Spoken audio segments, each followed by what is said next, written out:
Solitude by Ella Wheeler Wilcox. Laugh and the world laughs with you, weep and you weep alone.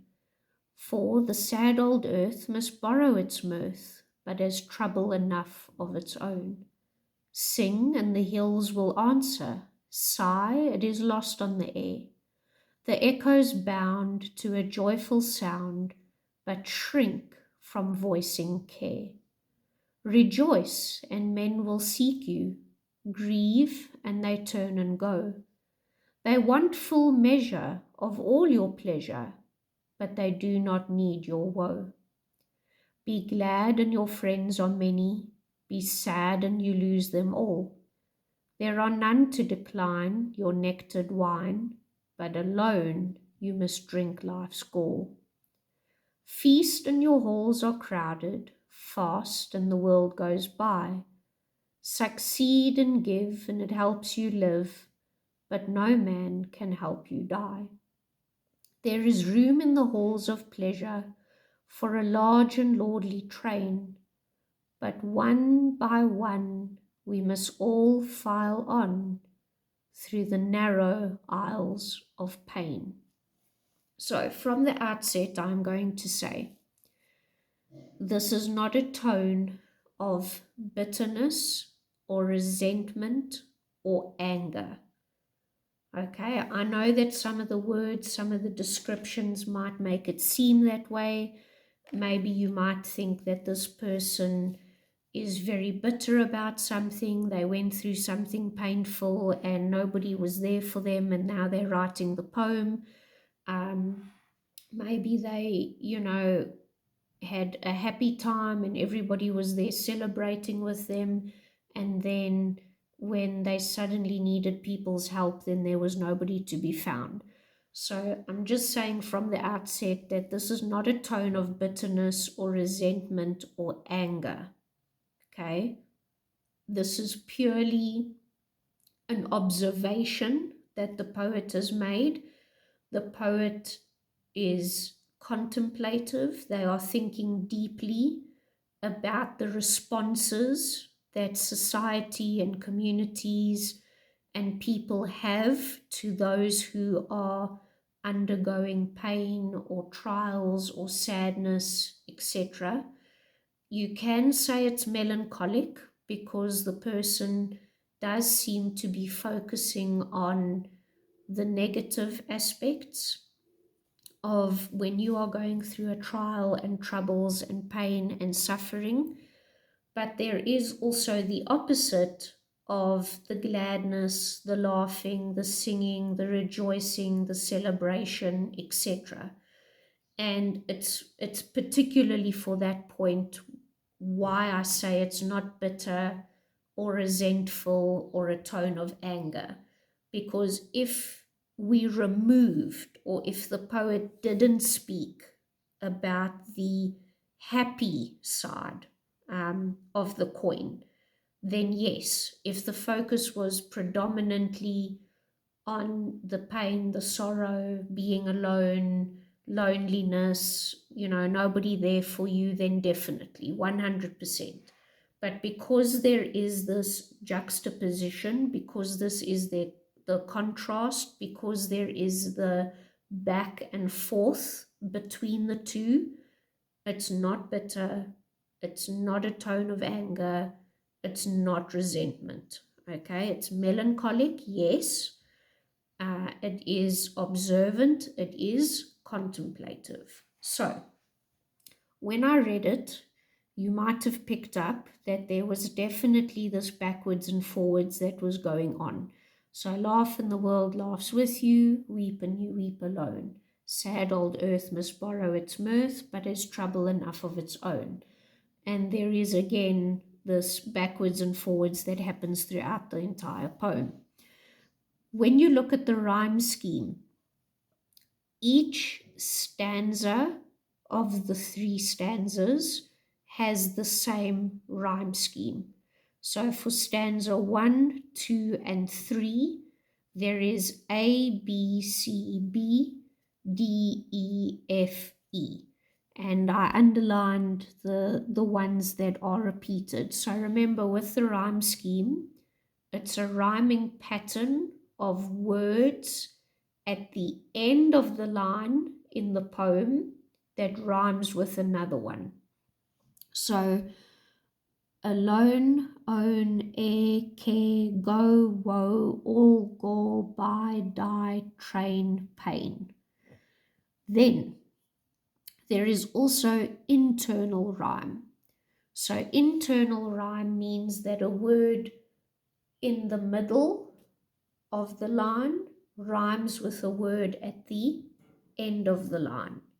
So earth, mirth, bound, sound, measure, pleasure, decline, wine, give, live, one, on. Now, I know some people might say that towards the end it doesn't really sound like it's rhyming, or maybe it's a little bit of a stretch. But remember, people's different pronunciations, people's different dialects, where they are coming from. So the way that they might say certain words is going to have an effect on it, especially if you consider the way that certain words are pronounced in America, or other people speaking English in foreign countries, etc.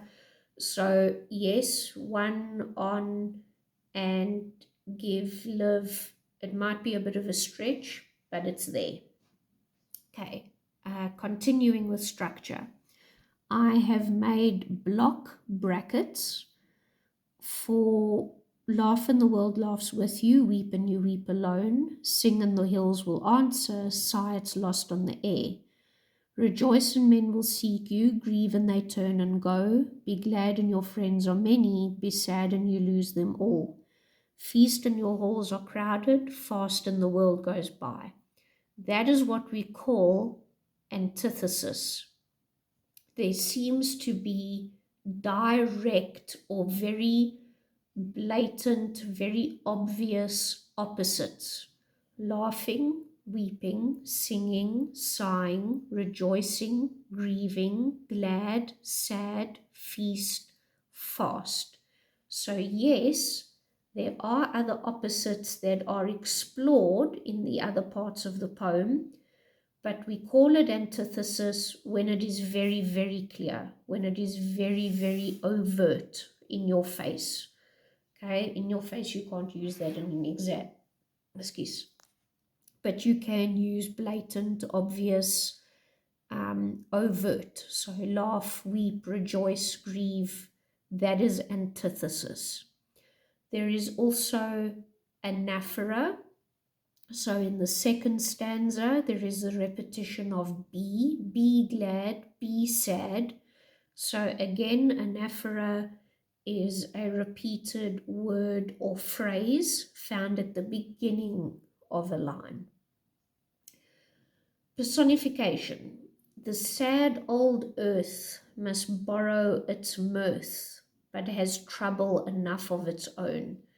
So the fact that the earth needs to borrow joy, needs to borrow happiness, needs to borrow laughter, okay, means that it has the ability to. So that is personification. So the earth being in a human position to borrow something, and also to have troubles of its own problems, its own issues, own trials. So again, personification.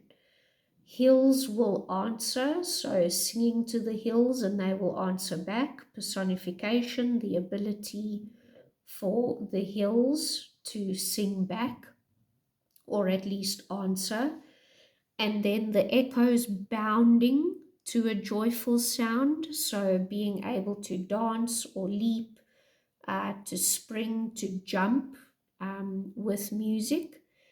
And then also moving away, pulling back, drawing back from problems or trials or people who are, explaining the bad things that they are going through. So they shrink from voicing care. Then uh, there is world. Now, some notes include that world is synecdoche. So the idea of a part representing a whole. So the singular world representing all the people on it. So I didn't write it down because not all the notes that I looked at can agree on it. Some include it, some don't include it. Some see it as a personification, some see it as a metaphor. So the idea that the world laughs with you in this context and looking at the rest of the poem, I would say that it's representing people. So when you are laughing, people enjoy that. People want to partake in that, they want to share it. Then, definitions. Mirth is joy and happiness that often results in laughter. It's the laughter that comes from being extremely joyful and happy. Trouble in the context of the poem, and this is the main thing. Words can have different meanings depending on how it's being spoken about, what it's describing, in other words, the context. And I think that's a really big issue that a lot of students struggle with. It's not that you don't know the meaning, it's not that you don't have the knowledge, it's not that you didn't study, but did you answer in context? And that goes for the rest of your literature paper, that goes for your paper 3, and that also goes for your paper 1 for your language. So trouble in this context is talking about problems, trials. Bound is big bouncing movements, leaping. Shrink is to shy away, pull back from. 5, care in context means troubles or difficulties or showing concern. 6, grieve is to feel intense sorrow. 7, measure in context, it means amount. 8, woe is great sorrow, great distress. 9, decline in context, it's to refuse something. And I underlined the second syllable to show that you are refusing something. Okay, you are declining it. Okay, it's not refuse, it's not rubbish. 10, nectared is sweetness in the context of the poem. It's the delightful moments in life. Gall is bitterness or cruelty. 12, train in context is a procession, a retinue of attendants. All the people that follow behind the king and the queen, or when somebody is being sworn into a title or a position, there is generally a group of people that follow them, a procession, a retinue. 13, file is a single line, and 14 aisles are passages. Okay, so when you laugh, the world laughs with you. When you weep alone. And again, for each of these opposites, for each of these, happy, sad instances and examples, because essentially they're all talking about the same thing. They're talking about the negative and the positive aspects of a person's life and how the people around them respond to that. These are things that the poet has observed and they are now contemplating. Okay, so just remember that tone, that mood, that atmosphere. So you can almost imagine somebody sitting down and thinking, I've noticed that when I'm going through something very difficult, people tend to not want to be by me. But when I got the new pair of sneakers, suddenly there were lots of people interested in it. Okay, so it's contemplative. The person is thinking deeply about this. Okay, why is it that when I'm going through happy times, when I'm celebrating, when I'm rejoicing, people always seem to be around me, but when I'm suffering, when I'm going through a trial, when I'm sad, there doesn't really seem to be anybody around. Or you want to talk to somebody, but they seem to have an excuse and they don't want to be with you. So it's contemplative. This is something the person has observed. So when you laugh, the world laughs with you. When you weep alone. Why? So that 4 is kind of like saying because. Why? Because the sad old earth must borrow happiness because it's got enough of its own problems. So everybody is dealing with somebody, with something. Everybody has had a moment, is going through a moment, or will have a moment where there is a problem or a loss or suffering or a trial. They've got enough of their own. So happiness is in short supply, and so it must borrow it. And that's why the world laughs with you, because they're trying to get any kind of happiness available. When you sing, the hills will answer, because singing is generally loud, it's exuberant, it's joyful, it's happy, and that kind of echoes back to you. But sigh, and it's lost on the air. It gets carried away with the wind. Okay, nobody seems to hear it. And when you sigh, generally it's not loud. Okay, you almost do it softly. And the echo is bound to a joyful sound. Okay, if you shout into a cave or a big auditorium or a big hall, you get the echoes back.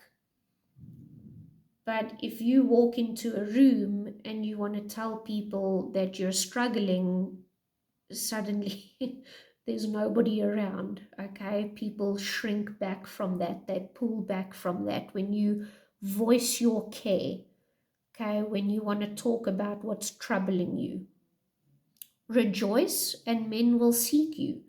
Okay, if you think about it, when there is happiness, when there's celebration, when people are dancing and singing, it automatically draws a crowd.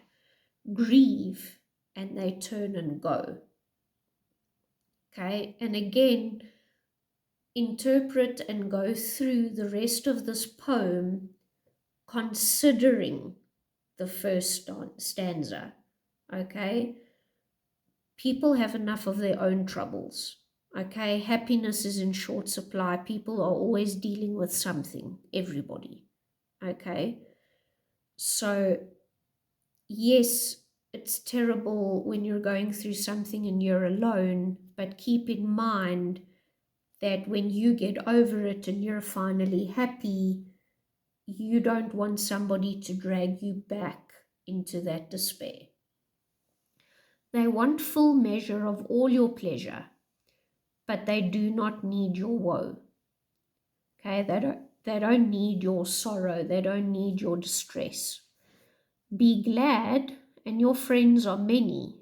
Be sad, and you lose them all.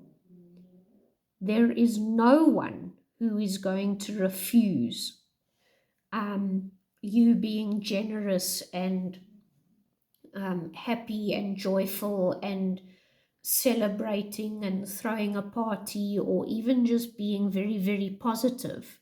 Okay, positive people always seem to have others around them. But you have to drink the bitterness of life alone. Because, in a sense, like some of my students said, if that person hasn't experienced that kind of loss, they can't really feel it with you. If somebody, the house burns down, not very many people can understand that, can feel that with you. Feast and your halls are crowded, okay? Again, I said to my students, for those who do consumer studies, when it's been a practical and they've got cake or macaroni and cheese or something like that, suddenly everybody shows up and everybody wants a piece of it. But fast and the world goes by. So sometimes there are certain things, certain trials, and you don't let people know. You don't really show it on your face. You don't really make, a big deal about it. You just quietly go along. Fasting, generally in a religious sense, you are going without something so that you can be devoted to prayer, okay, dependency on God, in order to get through something. Generally, people fast when there is a problem or a trial and they, want to figure it out and they want to think it through and make a good decision. Um, Generally, like I said, in a religious context, it's with prayer, so dependency on the Lord, and how are you going to get through this? And the world doesn't know that. The world passes by. Okay, you have to do it alone. Succeed and give, and it helps you live.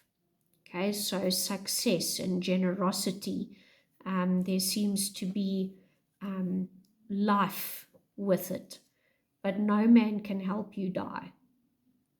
Okay, nobody can do your death for you. They can't die your death. That's something you have to do alone.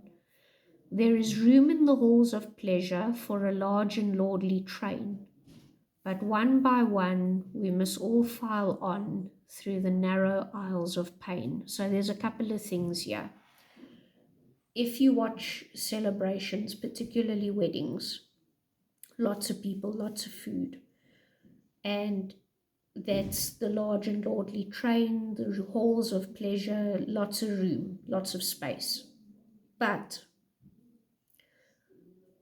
we, and the poet includes herself, okay, so herself and everybody else, we must, it's inevitable, there's no getting out of it, all, okay, and again there is this idea that it's everybody. When we go through pain, it's a narrow passage. Everybody has to do it. There are no exceptions, and it's got to be done one by one. All right, so I'm going to repeat again. This isn't anger, this isn't bitterness, this isn't resentment. In a sense, it's the facts of life. So it is a bit melancholic because it ends on a negative note, but the person is observing what is happening around them and their own experience, and they are contemplating it. So the tone is melancholic, it's observant, it's contemplative. Themes: happiness and pain. Can't go through life with only one of them. You're going to have both. Then there is the idea of the individual and the outside world. So what the individual experiences, what everybody else experiences, and the way that they relate to each other. Then I've called it the laws of attraction. So people often talk about positive energy, speak positive, what goes around comes around. If you keep speaking negatively, then, you kind of draw that energy towards you, etc. But if people are always miserable and always complaining and always finding fault, they are going to find themselves alone. Why? Because generally people don't like to be around that negativity. Okay, like it says, people have enough of their own problems, all right? They don't want to now have to share somebody else's. But generally, because positivity, because happiness is in short supply, people are attracted to that. People always love a rags to riches story. They always enjoy, the person who had nothing and made it big. It's just the way it is. And then there's the inevitability of pain. Everybody's going to experience it in one way or another. Nobody is exempt. And then, lastly, looking at the title, solitude doesn't necessarily mean loneliness. Solitude just means that you are alone, okay, isolated, separate from others, and generally it's a choice, okay? There is the connotation that people choose to be alone. Think of the fasting. Okay, if somebody quietly wants to deal with something and take the time to work through it and figure it out, they will choose to separate themselves. So solitude is not always negative. Okay, it's not always outside of a person's control. Sometimes it's a choice. Okay, sometimes it's a separation for a time. And so please, that solitude, it's not always negative. Okay.